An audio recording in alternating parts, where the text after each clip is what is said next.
Bună și bine te-am găsit la Legea Atracției. Astăzi aș vrea să vorbim puțin despre înviere și despre semnificația mistică a acesteia. Învierea este un puternic simbol al transformării interioare, a metamorfozei spirituale prin care putem să trecem fiecare dintre noi.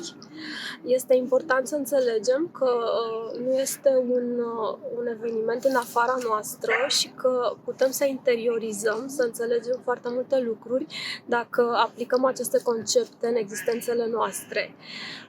A fost abordată de-a lungul secolelor în diferite feluri. Ne-au vorbit despre acest fenomen oameni de cultură, filozofi, ierarhi ai bisericii, o grămadă de lume și-a pus o grămadă de întrebări.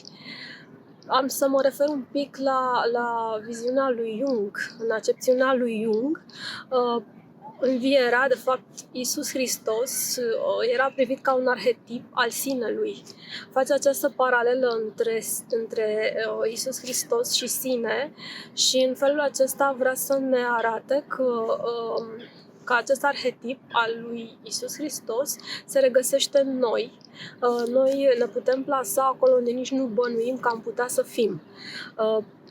De ce zic acest lucru? Pentru că Jung se referea la sine nu numai din punctul de vedere al ceea ce suntem acum, ceea ce am manifestat și am realizat în viețile noastre, ci și la acel potențial, la ce am putea să fim, la lucrurile pe care le-am putea manifesta, dar nu le-am manifestat niciodată.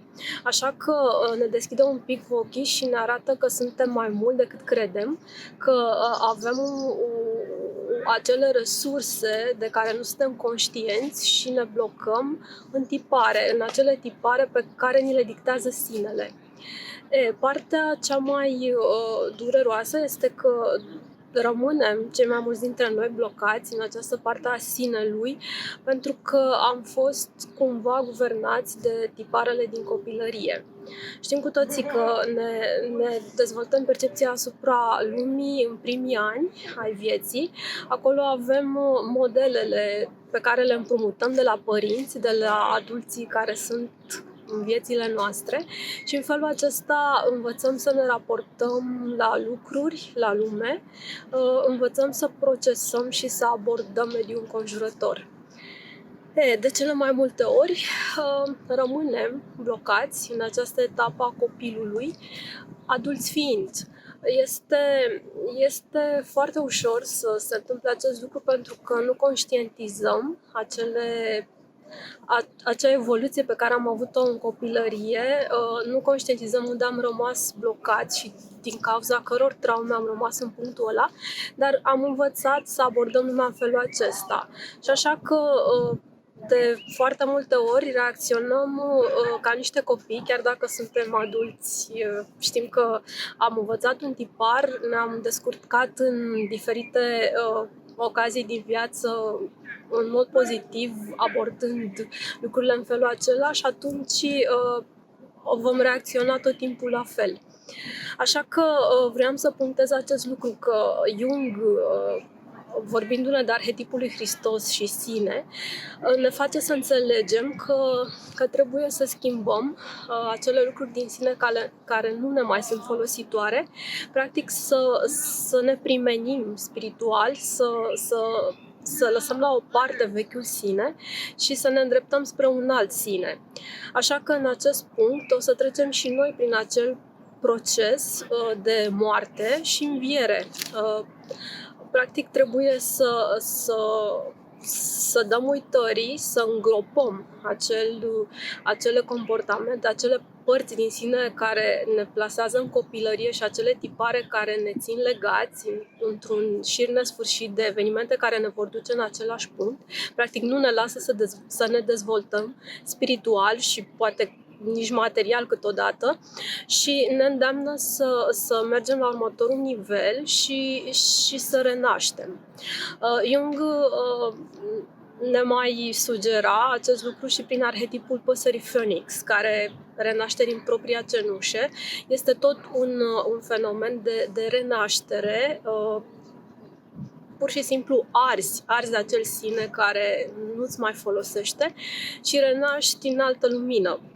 Așa că, gândindu-ne la înviere și la tot acest proces, trebuie să-l interiorizăm.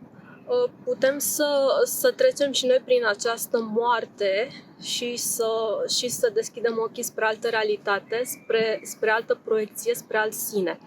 Așa că e foarte bine să ne uităm în noi, să vedem de ce am rămas blocați în sinele ăsta și cum am putea să trecem spre o nouă treaptă a ființei noastre, în așa fel încât să ne deschidem orizonturile.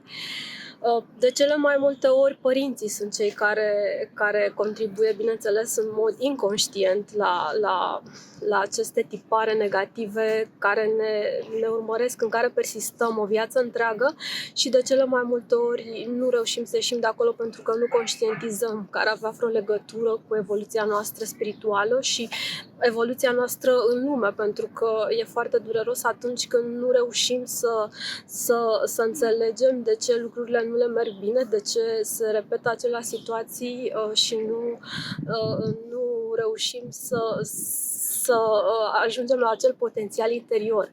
Pentru că, așa cum Jung ne arată, există acea parte nemanifestată a ființei, acel potențial nelimitat, pentru că prin arhetipul Iisus Hristos ne aduce în față faptul că Iisus și-a manifestat acel potențial nelimitat și fiecare dintre noi suntem îndemnați să găsim ce mai bun în noi și să aducem la iveală. Așa că o să luăm acest act al învierii ca un act de transformare interioară, să înțelegem mai mult și să ne ducem sinele la următorul nivel, să simțim și noi că am renăscut, că ne-am primenit, că am trecut în altă sferă a ființei. Așa că acest act de moarte este un act prin care cumva ne dezbărăm de ce ne e nefolositor și mergem cumva spre un orizont nou care să ne ajute să ne dezvoltăm în toate laturile ființei noastre. Așa că îți doresc o primăvară frumoasă și să ai parte de acele transformări spirituale, sufletești și ale sinelui, care să te ducă spre a-ți potența tot ce e mai bun în tine.